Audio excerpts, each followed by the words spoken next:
Thank you, Bishop People. He told us when he was elected, so a lot of us were confused about the pronunciation of his name, his last name. And he says it's People like Home Depot. But for whatever reason, I kept thinking it was like Costco. And so it took me months to get there. But I did get it right, so thanks. So there you are, it's still me. I'm the fourth time.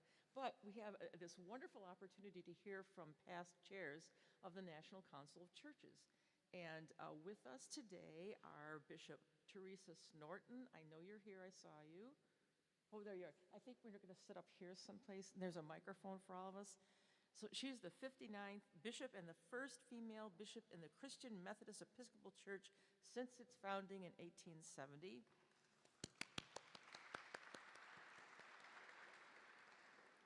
Bishop Snorton is the ecumenical bishop and development officer for the Christian Methodist Episcopal Church. From 2011 till 2022, she was presiding bishop of the 5th Episcopal District, which includes the states of Alabama and Florida. Her first episcopal appointment in 2010 was the newly established 11th Episcopal District in East Africa. So for those of us who think we have vast territories to cover geographically, no, can't hold a candle to Bishop Snorton. Ecumenically, Bishop Snorton has served as chair of the governing board of the National Council of Churches in the USA from 2022 to 23, during some really challenging times, but really helped us all through the transitions that were happening, so thanks to that. She was chair of the board of NCC's Friendship Press, and she still is, chair of the Family Life Committee of the World Methodist Council, a member of the board of the National Religious Partnership for the Environment, a member of the advisory board for Candler School of Theology at Emory University, and board of trustees of the Phillips School of Theology at the ITC. She's a BA from Vanderbilt, a Master of Divinity degree from Louisville Presbyterian Theological Seminary, and a Master of Theology degree from, I was going to read about somebody else here. Sorry, from Southern Baptist Theological Seminary, a postgraduate certificate in patient counseling from Virginia Commonwealth University, and the Doctor of Ministry degree from the United Theological Seminary in Dayton, Ohio. Bishop Snorton is a native of Kentucky and is the mother of 2 adult sons and 2 grandchildren. So, excellent. Next is Catherine Laurie.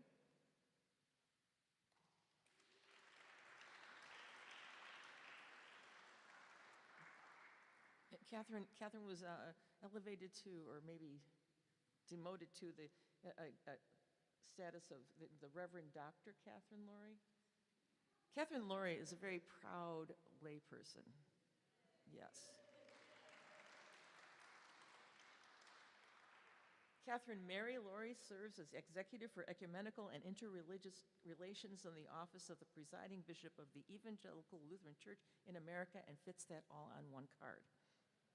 From 2012 to 2013, she served as president of the National Council of Churches in the USA. This was a time where the whole structure was redeveloped. So she was the architect and the guide for all of that. She's the first Lutheran and the youngest woman, and edited the book For Such a Time as This, Young Adults on the Future of the Church in 2013. Prior to that, she served as assistant director of the Pluralism Project here in Boston, actually at Harvard University, Dr. Diana Eck's research project on religious diversity and bridge building in the United States.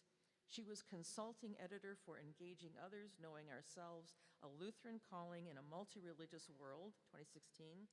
She is a BA from St. Olaf College, summa cum laude, and they've called her back into their service. She'll be starting that January 1st. Yes, so their gain, our loss. An MDiv from Harvard Divinity School in 2003, a doctorate honoris causa from the Graduate Theological Foundation, and she's married to Pastor Timothy Seitz, and they have 4 children and 1 puppy.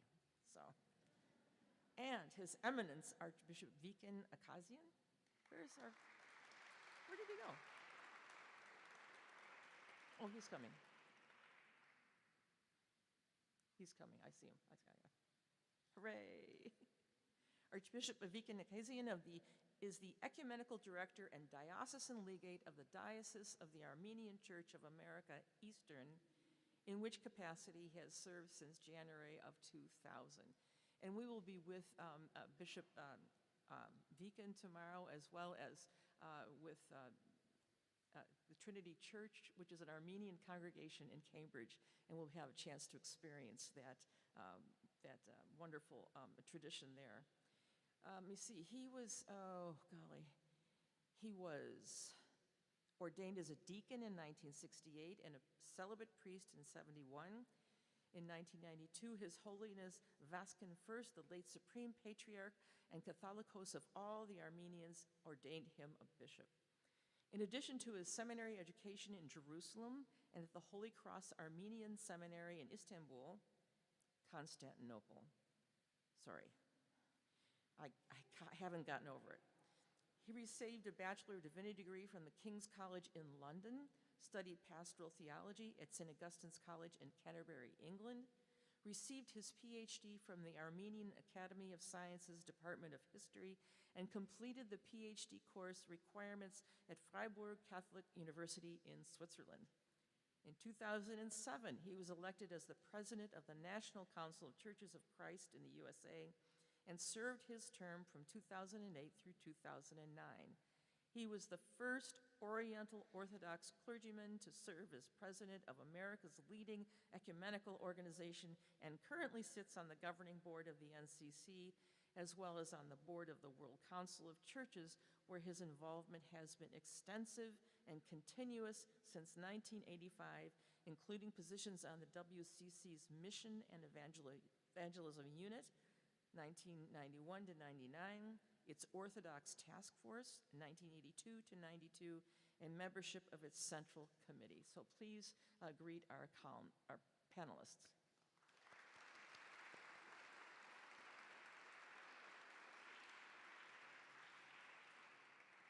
We had also hoped and invited Bishop Darren Moore, who served as the chair of the board like, how many? Two before you, right? So it was John before you, and Darren was just before him. Yeah, but he's under the weather, so we're hoping for a quick recovery from, this intensely interesting job. So we have some questions, and I hope that you have some questions as well.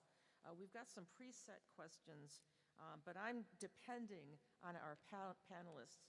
And here's the microphone.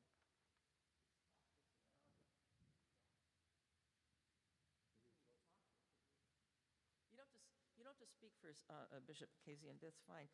But the questions that we have are looking back, greatest challenge during your tenure and council's response, moments of hope, best examples of ecumenism at work, leadership and unity, balancing diversity with shared vision, continuity and change, how ecumenism shifted across generations, and looking forward, wisdom for current and future leaders. So we'll be paying close attention to all of those. But if you have other things you want to talk about, that would be great too. So, life go ahead. Without challenges is nothing. And I'm happy that there are always challenges. But I'm not as pessimist as some people are, that Christianity is disappearing, that Christianity is going to do this, that Christianity is in bad shape, etc., etc. I don't believe. I think the Christianity is growing, and it will grow, and it will grow because there is Jesus Christ behind everything that we do, and that will be our success. Thank you very much. I have no more comment.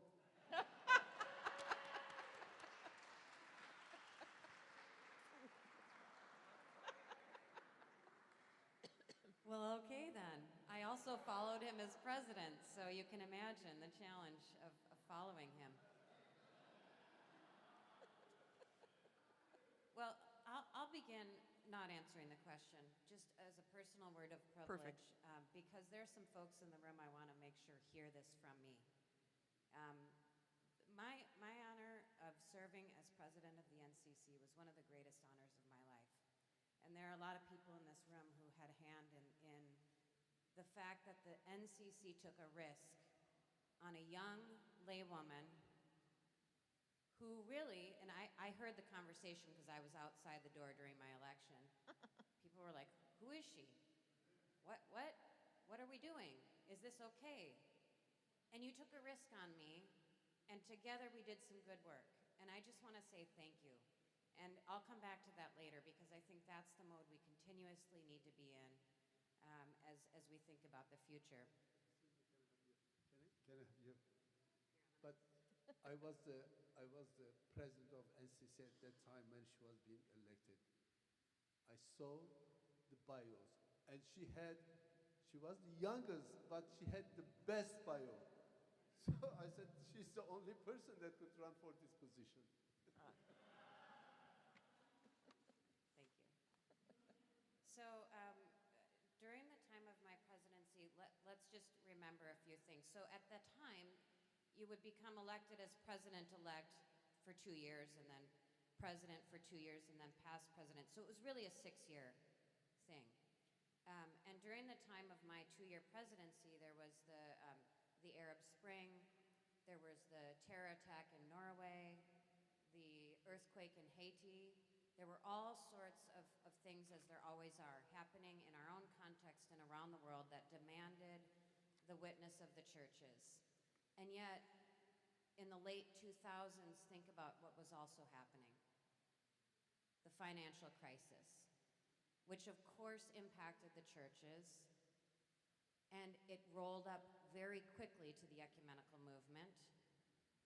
And the structure and system and, frankly, the institutional heft of the NCC that had grown organically over time, at that time, 60-some years, became an unbearable weight for the movement. And so when I came in, the task was about right-sizing, but more importantly, it was about reconnecting with our core mission as a conciliar body. And so while I sometimes get credit for the restructure, that's not fair, because it was a highly consultative process. We worked hard. We had a re-envisioning and restructuring task force, and maybe that brings up some trauma for some people in this room. But we worked hard to say, if we were to, okay, I'll just say it because I'm on my way out. If we were to burn this whole thing down, what would emerge out of the ashes? And we came back to the same things that had always enlivened the life of the NCC.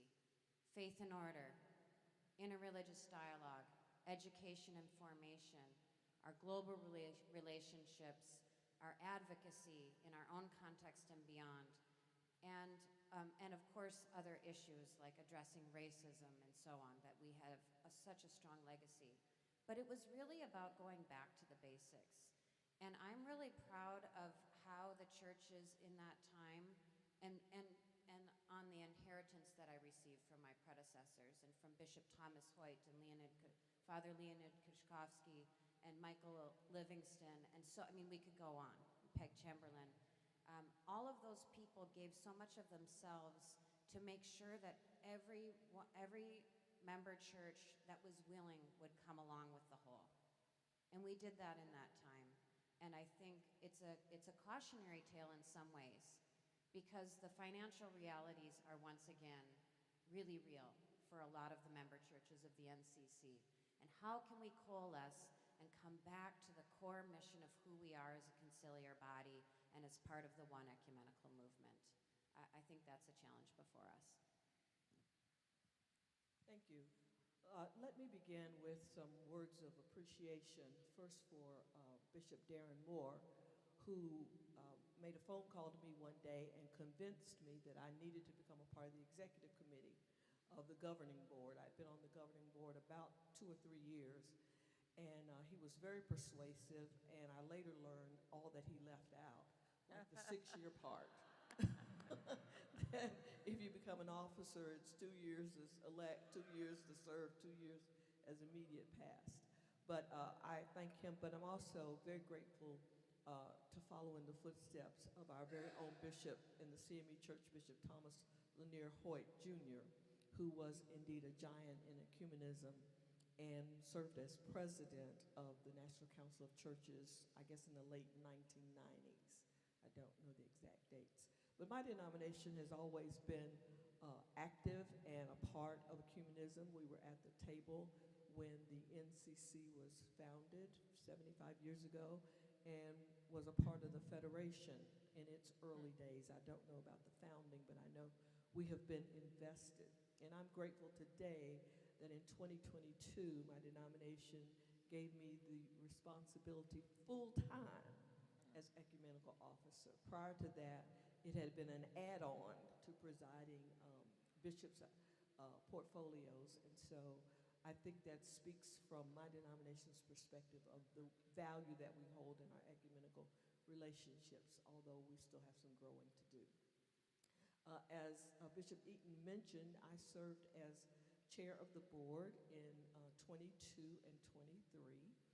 And just a quick reminder, 2022 was the winding down of the acute pandemic that plagued us. I think when I became chair was the first in-person meeting of the governing board post-pandemic or post, that period of time. And I will say it was, the realest word I can use is painful. The day I stepped into office, I was faced as the leader of the governing board with a major issue in our national office, one that required immediate and serious attention, which ultimately led to us needing to find a new leader. And we were certainly blessed in that process. The thing that I will say about that entire process is that you could never underestimate the importance of looking inside. Sometimes you can be so outwardly focused that you don't really tend to the dynamics and issues that are within. And so it became a period of time where issues of racism and sexism internally had to become a part of our discourse. It was, those were not easy conversations to have, but they were vital and important conversations to have.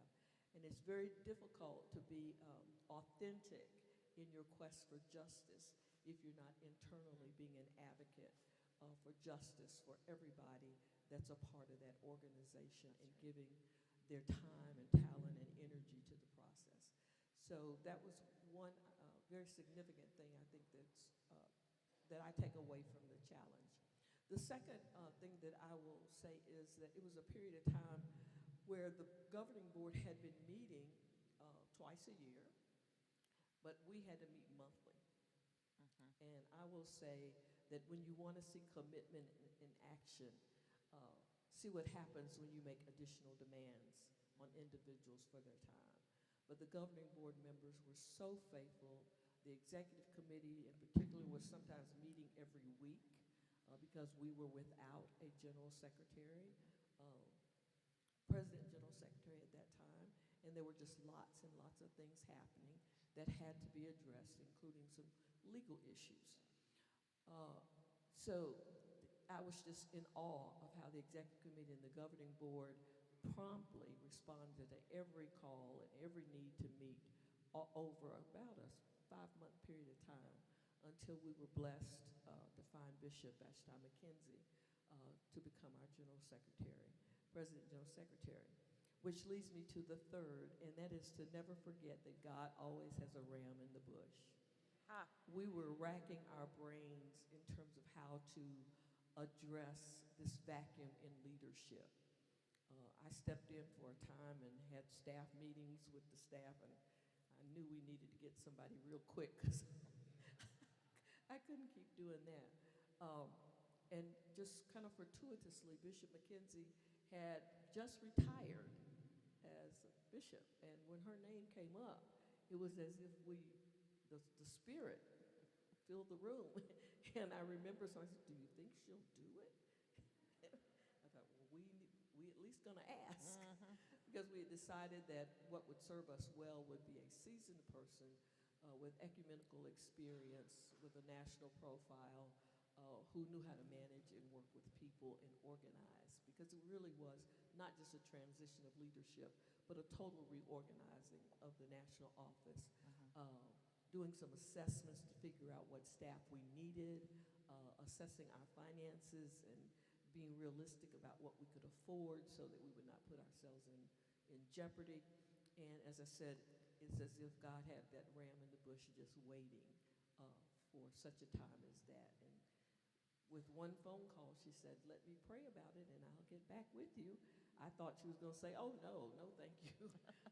But God seems to just provide in those critical moments. And I think it's because although the work was hard during that period of time, we maintained hope and we stayed together.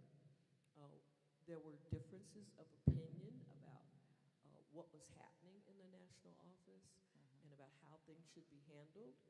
Some of them were vocalized and some were not, but you could feel the undercurrent even among the board, but we committed and we worked together. And I think that's always that glimmer of hope when we can say, in spite of our differences, we're willing to press forward together and figure this out. So I count it a privilege to serve, but I tell y'all, I'm glad when my term was up, I was glad it was up. So, I have a small when, statement, very short statement. go, please. Your You know, we Eminence. had an Armenian Archbishop, primate of Tehran. He was an excellent scholar, but he thought that he was an excellent administrator as well. He thought he was an excellent preacher. So he used to preach. Fortunately, at the very end of the service, he used to preach. And he used to preach for 1 hour. We Armenians, we are not used to listen 1 hour sermon, you know. So he will preach, and the people will disappear. And there were times when nobody was left. So one day, only the sacristan was left, and he was preaching still. So he took the keys, goes to the altar, he puts the keys onto the altar. He says, "Archbishop, please don't forget to close the doors when you finish your sermon." And he goes out. So that's why I'm very short always. But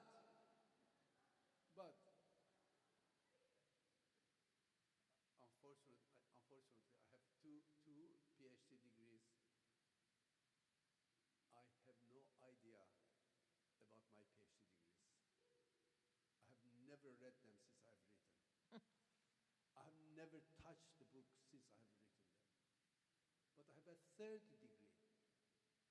PhD degree that I received from National Council of Churches and World Council of Churches. And that's the real degree for me. That's the degree of my life. I hope every one of you will be able to get that degree, that PhD degree, that is eternal, unlike the degree that you keep in your bookstores. Thank you. Oh, very, very excellent. Bishop Snorton, her task was to find, as chair of, where's poor Dr. Terry Owens? Yeah, the vice chair is in charge of the nominating committee. And so she was then, and she asked me, and I said, "Well, if you're going to be the chair, of course I'll serve as the vice chair." And her leadership has been stellar. So thank you very much. And to all of our, she wants to, is this a rebuttal? Well, we don't want this to be dull and boring. So the day I called Bishop Eaton, first of all, anytime you get elected to something, please read all the duties. Yeah. Because I had no idea I was the chair of the nominating committee until the prior general secretary president called and said, "We need the slate." And I'm like, "What slate are you talking about?" So, I'm quickly trying to get together folks to nominate. So I'm at a funeral. You don't know this part. I don't know this But I'm part. at a funeral of the father of one of the pastors when Bishop Eaton and I finally connect my phone. So I get up and go out of the funeral and have this wonderful conversation with Bishop Eaton and twist her arm and persuade her to become the vice chair, which was really a good. I think the reason I think that's important is because I think that so many times we think of doing ecumenical work in a vacuum, but the ecumenical work just is something that if you really live into it, it just becomes a part of who you are, wherever you are, no matter what else you're doing. And for me, that was one of those moments. The funeral was important, but the future of this ecumenical movement that I had become very much attached to was a valuable moment in time. Well, thank you. And you don't have to keep doing this in order, and you can make up your own questions, but best examples of ecumenism at work. And maybe that was it. At a funeral, you were able to come up with someone for a slate. That was good. Okay, I'm holding the mic, so I'll start. Please. For me, I mean, my own experience, I think, is exemplary of an experience that many of us in this room share, which is to say, I was invited by someone who saw some potential in me to come to the table. And if that works for you, if that's part of your experience, why don't you raise your hand so we can see that? And then that wasn't a one-off. It wasn't like, come here and just figure it out, or come here and I'm going to sit with you and I'm going to be your only mentor in this space. But very quickly, it moved beyond the circle of ELCA folks who were mentoring me, which included Bishop Hanson and Bishop Eaton, Don McCoy, Joanne Chadwick, Ann T. Meyer, all of these people within my own church who saw something in me that fit with the ecumenical vision. But then when I got to the table, the strangest thing happened. The people who became my mentors were people from other churches, other communions. I'm sitting next to one of them. I can see several others. I'm not going to start down that path because then I'll leave someone out and that will be a hard moment for me. But that for me was an invitation to figure out, first of all, who was I going to invite to the table? And who was I going to sit with, whether they were my own ELCA folk or not? And that, I think, is how we have to continue this work. I mentioned the financial realities of our circumstance, and I don't want to get stuck there because there are the institutions and there is the movement.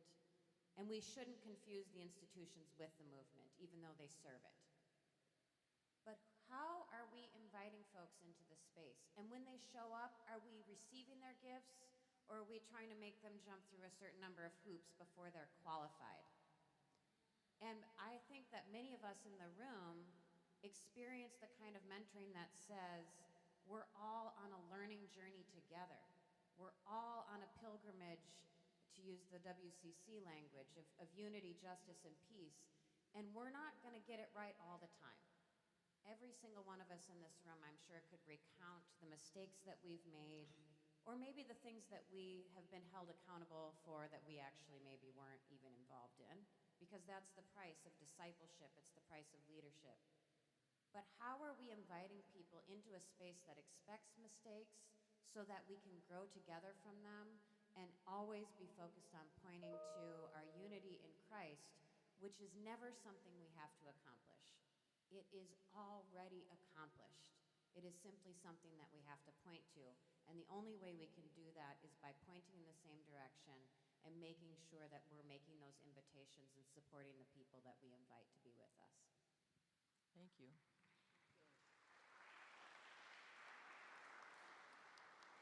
I think that's a good segue into what I want to say about our future. In 22, I was privileged to give the Episcopal address at our General Conference under the theme of Be Bold, Face Now, Embrace Next, See New. And for me, that's kind of become a personal mantra as well in my own faith walk and certainly in my own ministry. Because when I think about the National Council of Churches, this is a moment that we have got to be bold. Our history is rich and powerful, but this is a new day where boldness is required to counteract the loud voices that are capturing the attention of the world, as well as our own citizens and our own church members. And if we are not offering our voice with power and with authority to the conversation, if we're simply hiding behind our history and the places where we're comfortable, then I think we are doing our own faith a disservice, because the faith of Jesus is a bold faith that calls us to speak truth to power. And so that whole notion of our future, I think the NCC staff is doing an excellent job speaking on our behalf, but I don't think we're doing what we need to be doing as denominations, as entities within the NCC. I don't think we're letting our voices be heard loud enough. Face now, there are just some realities that we also have to face. Many of our denominations are cutting budgets. In our ecumenical officers meetings, we have this discussion all the time about not being able to afford to come to all these meetings and not being able to pay all the dues, and et cetera, and et cetera. And we've lost some traction in terms of our fellowship because our normal way of being is no longer financially sustainable. And we have to accept that as a reality and be willing to do things differently. We also have to face now, because Laura's message this morning was very prophetic. We're just letting a whole generation, I don't want to say they're not flourishing, but it's as if they're having to do it by themselves. And so I think we have to face the reality that we probably have failed a generation, and just can't let another generation pass without inviting them to this space, but also inviting them into the spaces where we feel so comfortable because we're in charge. Embrace next.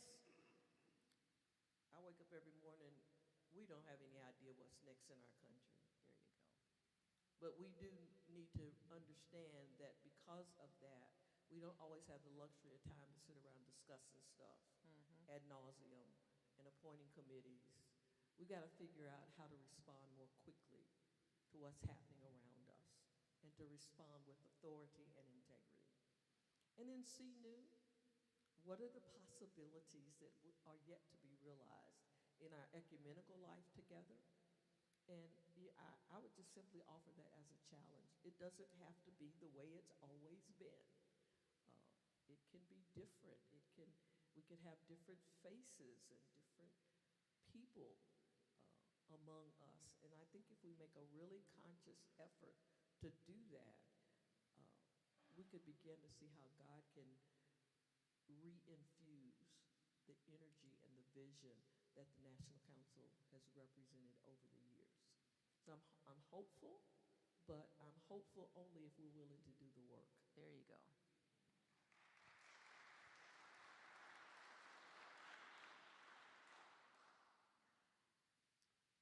When I was invited by the top leadership of the Senate to speak about the budget,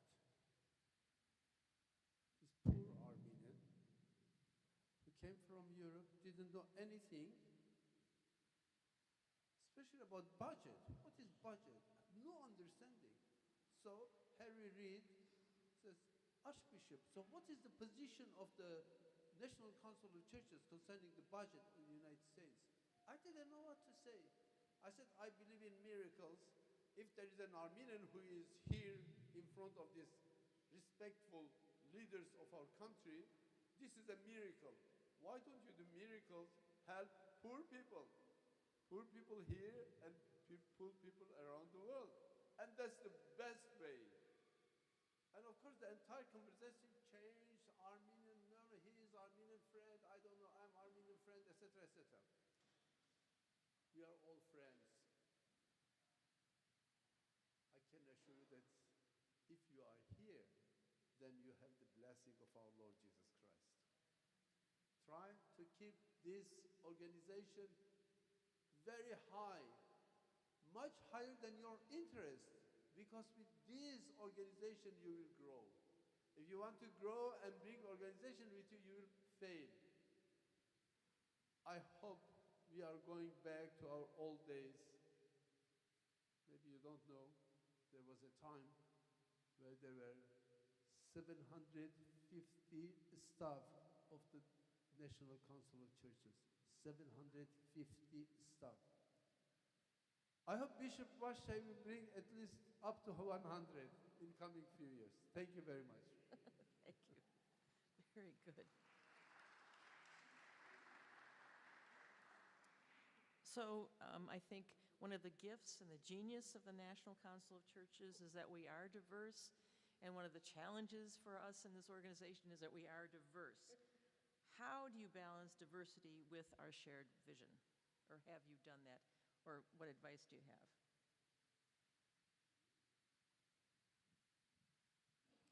Okay, I have three things. One is, you've already mentioned, the laity. The laity play a significant role in the ecumenical movement, and we need to continue to ensure that part of our unity and diversity reflects the fullness of the church. And a piece of that puzzle that is perhaps a caution, because I'm part of the caution, is the over-professionalization of the ecumenical movement being a significant thing that we need to reckon with. And that includes the laity. I'm an example of that. But how are we ensuring that we're constantly receiving input from those beyond the folks who get paid to do ecumenical work, so that we are relevant and also receiving the good gifts of what's happening on the ground? And that's where the true unity and diversity is in the movement. I mean, we can name examples. The other side of the puzzle, this is very predictable for a Lutheran in this year, but I want to talk about the filioque,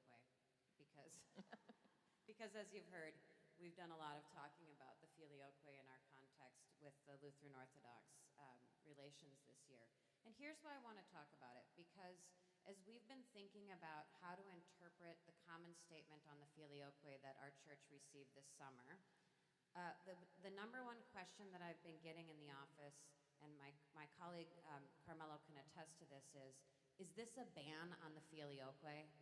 Because we as Lutherans have our own history with that. The piece that we need to think about is what happens in the context of our relationships. What happens in the context of conciliar ecumenism? So if you think about the history of the introduction of the filioque, it was an attempt by part of the church to solve their issue, their controversy. But they did so in a way that didn't come back to the whole.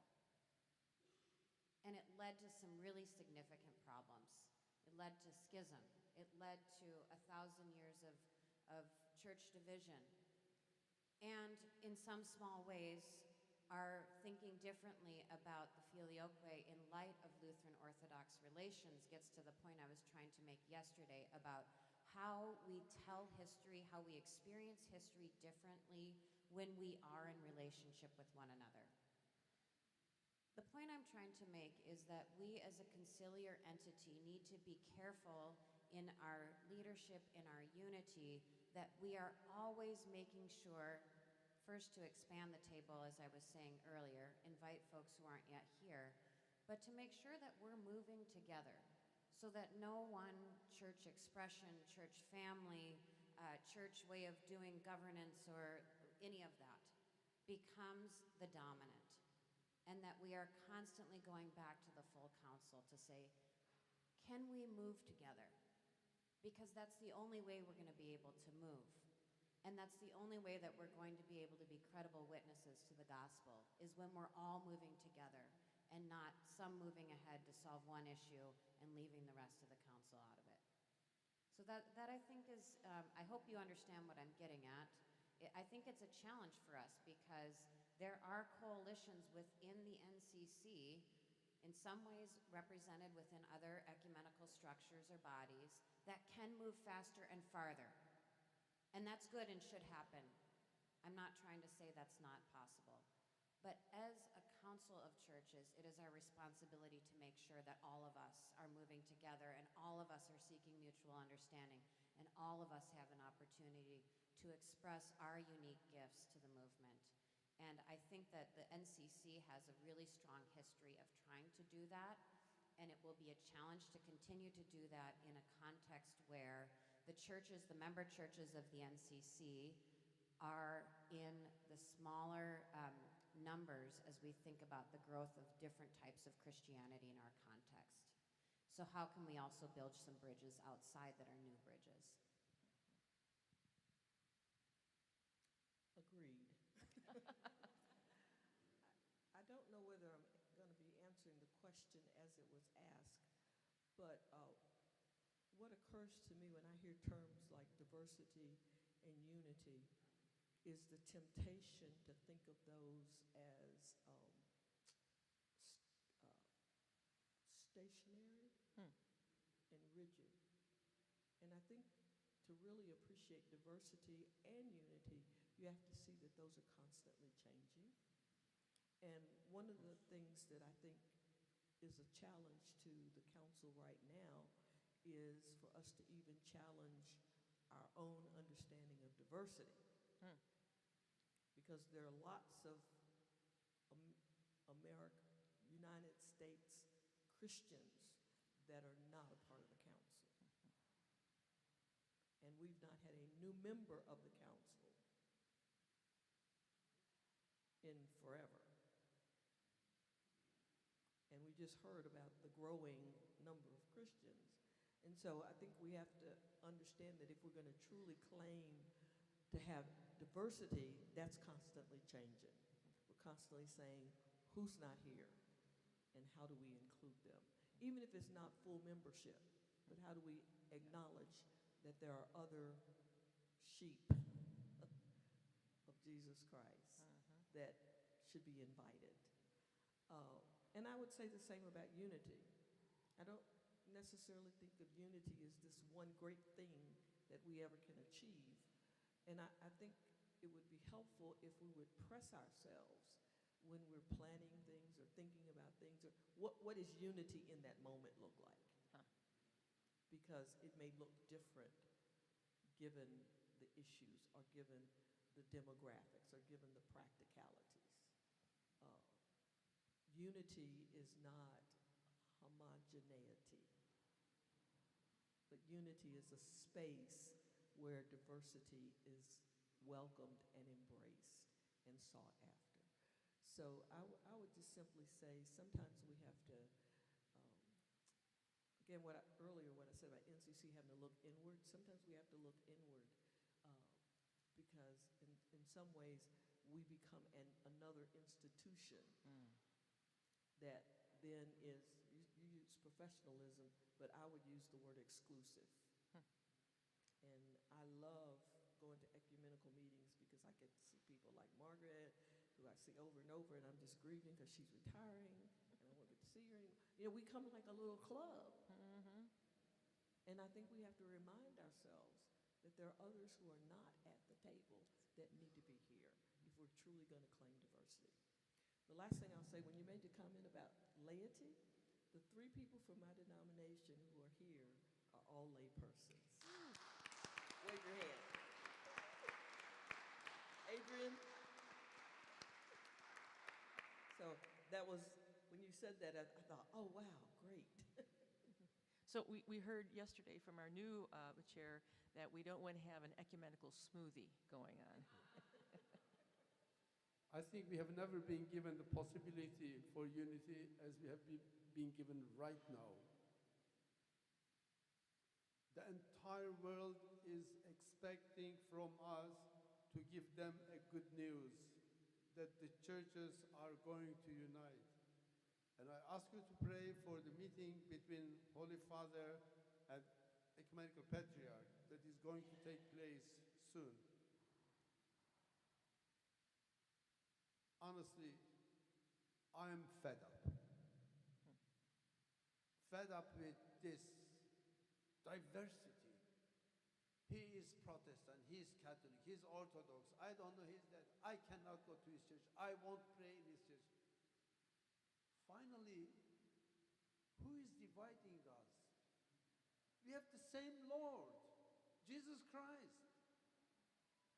And let's leave to the theologian to discuss whatever they want to discuss. They have been discussing for 1700 years, and they will continue discussing another 1700 years. They will never come to a conclusion, but we have to come to a conclusion. As Archbishop said yesterday, to share the bread and wine together, that's the best thing in the world. That's the best of the best. I travel all around the world.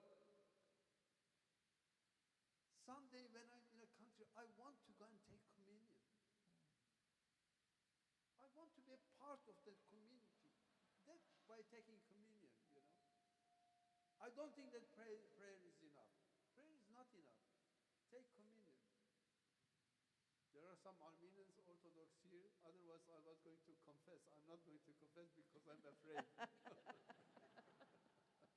But it's very, very, very, very important that you pray for the unity of the church. And we are going to discuss soon next week in Egypt, and after 2 weeks again here in Boston. And I hope we will achieve something. You, not me, we all together will achieve something, because you all have some input. You all represent the church. In terms of laity, I think I was the youngest person. I don't know whether Angelique was at Central Committee at that time, 1984. I started to speak about the participation of young people, 25% young, 25% women, 25% lay people, and 25% clergy. Of course, they were all guards, over 60, 65, 70. They were looking at me, oh, who is this man? And I was not afraid to speak, because I said, well, I'm a young man. Even if I do some mistake, they will forgive me. So I used to speak openly, and discussing always the same thing, 25%, 25%, 25%, 25%. And they said, oh yeah, oh yeah, oh yeah. So we went to our Central Committee meeting in Hanover. Angelique, were you there, or I don't remember. And they created an ad hoc group. All these old guards, 75 and overs, you know, Archbishop of I don't know what, I don't know, the German bishop, I don't know what bishop. I said, lay people, women, youth were completely ignored. I raised my hand. Emilio Castro was General Secretary. He said, yes, Father. I said, when are we going to get rid of this mafia? And they were well. Some of them are very happy. The others said, this young man goes too far. And actually, he went and complained to my bishop about me. And bishop told me, hey, don't go too far. You are going too far. I said, I have to express my belief. And otherwise, I cannot come to attend this kind of thing. Finally, now we have 25% youth, 25% women, 25% laymen, and 25% clergy. Thank you for your attention. Well done. Oh, you get to keep that over there. So one last question, and we'll have some time for interaction with our whole community. But what wisdom for current and future leaders do you have to impart? Or just say whatever you want to say. I made a list. I know you did. And it was a feverish list, and then I had to stop myself because this time is not unlimited. Okay, I'll start. As I said earlier, do not confuse the institutions with the movement. It is long past time to connect, consolidate, and even cremate some of our existing ecumenical efforts. Preach it. Take some risks. Leave no one behind. Get out of the way. Don't take yourselves so seriously. And I'll end on this one, because in one of our ELCA documents, our ecumenism vision statement, there is gorgeous language that says that ecumenism is the joyous experience and serious task.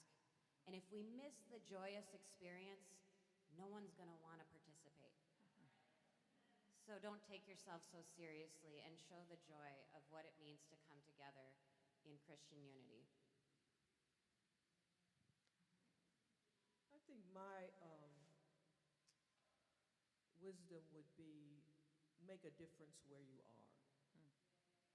Um, I like the ecumenical organizations and the ecumenical spirit, but the truth is, the church will never be one unless it happens at the local level. Amen. In our towns and communities where there's still a lot of segregation and a lot of separation. And unless we are making a difference there, um, most of our efforts will just be, I don't want to say in vain, but they won't reach the level of daily Christian life. And so wherever you find yourself as a pastor or a lay person or just a person of faith, do what you can to make a difference, to cross these barriers that we have created in the body of Christ and to bring people together. I think if that movement were to really catch on fire, we would really indeed see a transformation of the church. Beautiful. Thank you. Just love each other. That's the end. Mic drop.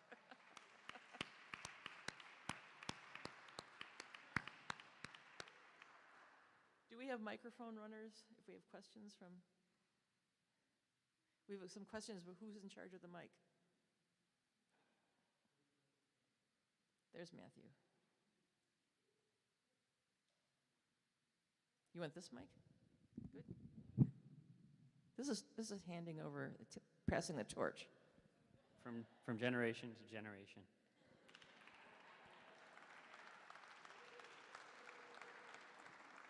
So we have time for 2 or 3 questions. I'll go. I don't have a. Ooh, Lord, I got a big voice. I don't have a question, more so a comment. I'm Sheena. I'm ELCA Lutheran, also a seminarian. And I just wanted to give a shout out to Catherine because, like Dr. King says, be true to what you say on paper. The reason why I am here is because of Catherine and her mentorship in my leadership development and ecumenism. And I'm just really excited and to bear witness to the amazing things that and opportunities for lay leaders like me and the work that you all are doing to stand up lay leaders. And I saw that on the website that there was like an emerging leaders program that's coming down the pike. And so I just wanted to put that on people's radars in the event that there's someone from your denomination that you would like to see here next year. Thank you so much for Catherine for investing in me, and thank you so much, Bishop Eaton, as well for your mentorship in over the past 3 years over on church council with you. Thank you.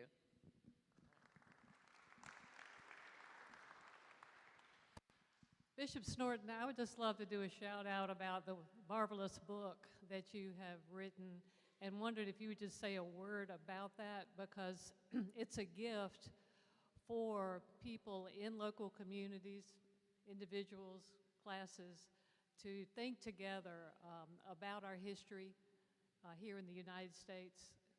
Would you say a word about it? I loved it. I had the privilege of advanced reading and commend it to you all. Thank you. Roots of Resilience, Black History Through the Eyes of Faith. It is available now for pre-order from Friendship Press. I don't see Brian in the room, but I do have some cards. I left them, but I'll give them to you tomorrow. But you can also pre-order from Amazon. But Roots of Resilience was born out of a conversation with Brian Sigmund at AAR, the American Academy of Religion, last year when I was literally complaining that there was no text that churches could use to teach Black history.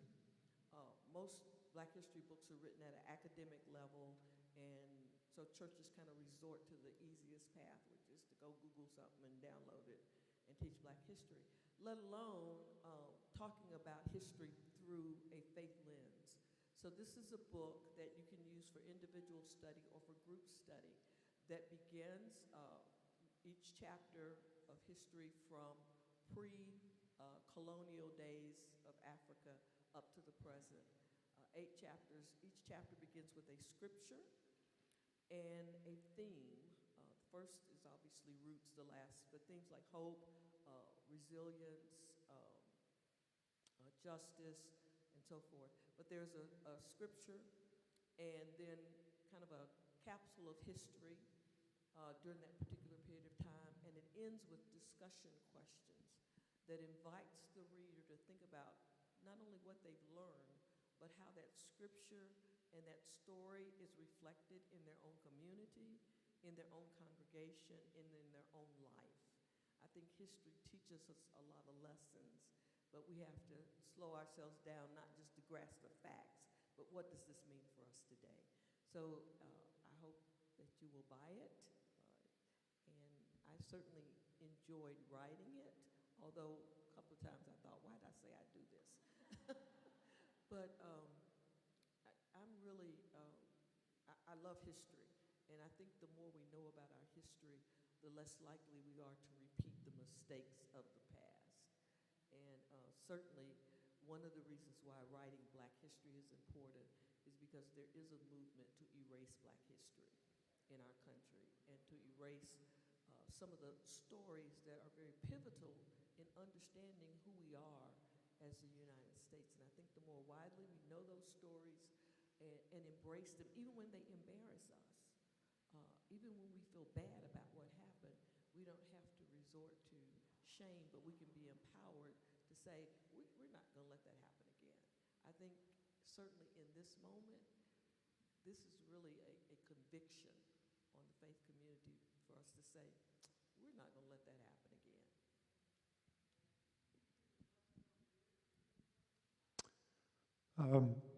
Peter Cook, Executive Director, New York State Council of Churches. I really want to celebrate in this room the amount of connection and sense of belonging that I think we have felt here. And I want that to maybe be a foretaste of how it is that we continue our work. So my question is, what can the National Council of Churches do to help people more informally make connections, to love one another, to initiate, to develop programs as we kind of live into the we of the resurrection?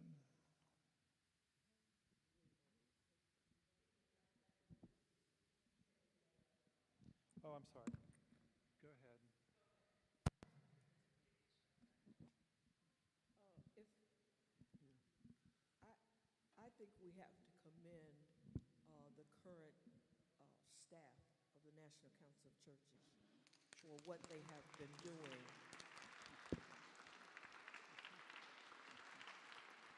on our behalf.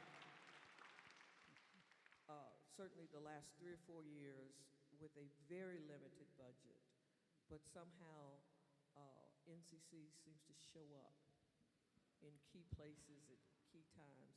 I suspect there's a lot of personal funds being invested that we don't know about, and certainly personal time and energy.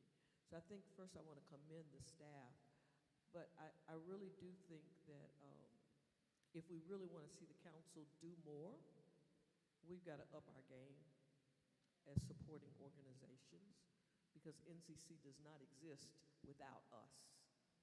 And I have to guard our little line item for ecumenical stuff in my denomination. I have to guard it like a little guard dog. No, you can't cut that. But I'm feeling convicted. I need to say, no, we need to increase that, because unless there are more resources, it's virtually impossible for the small staff. What is it, 10? 8? Yeah, it's almost impossible for a staff of 8 to do much more than they're already doing. I do think that another potential is for us, and I'm saying us, to be a little more cooperative when they're asking for our help in our cities or asking us to invite people to things that they're having. I get hundreds of emails every day, And sometimes I look at it and go, oh, that's nice, and then I keep on moving to the next one. And I think all of us could take more seriously when they're in a city or doing a particular activity to take a bit more initiative to support that. But if we want to see more, I think we've got to give more of our own time, talent, and treasure. Yes. Yeah, two questions. We never did learn whether Bishop Ikazian has a puppy. But more importantly, I wonder, interfaith relations is a part of the council. We have a round table. When I come to the CUG, it's largely absent in our conversation. And I wonder what role the interfaith dialogues have in the NCC. What do you want from us? What do you need from us?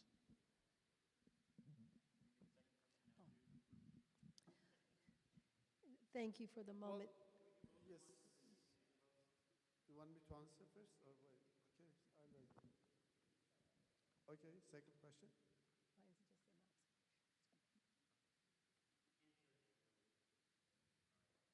Definitely, interfaith dialogue helps to solve certain problems. And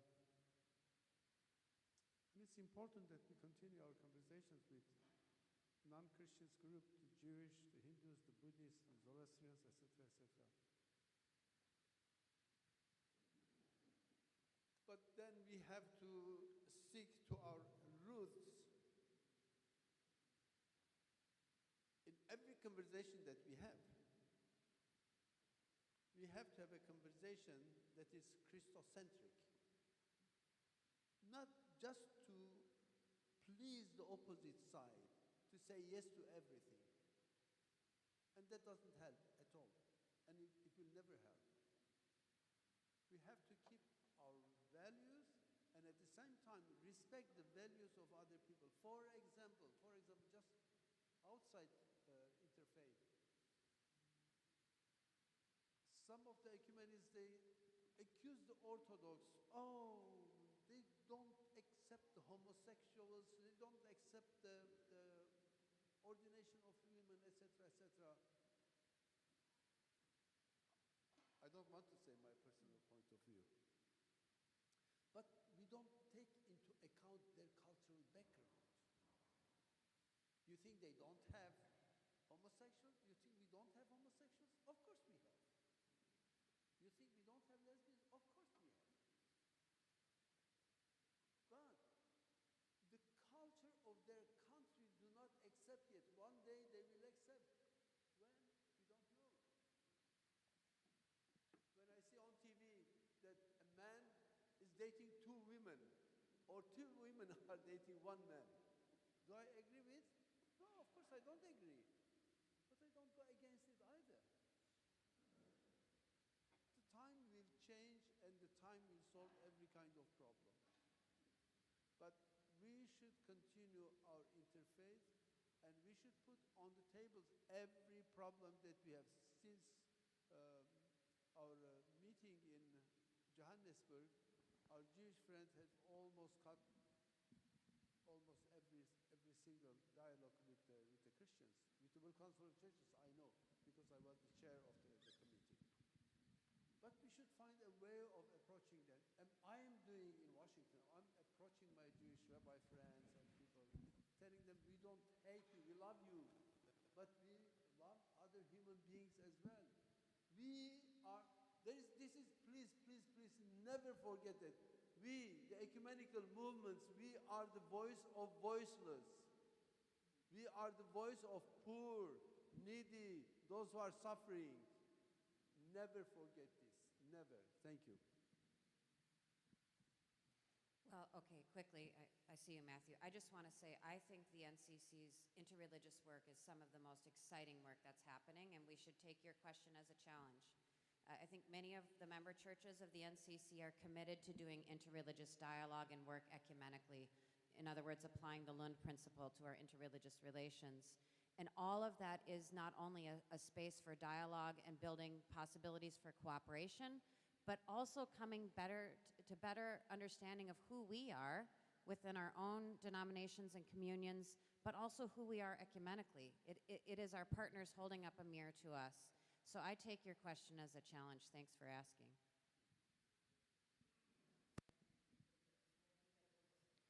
Thank you very much. Can we get a round of applause for our panel? Thank you, thank you.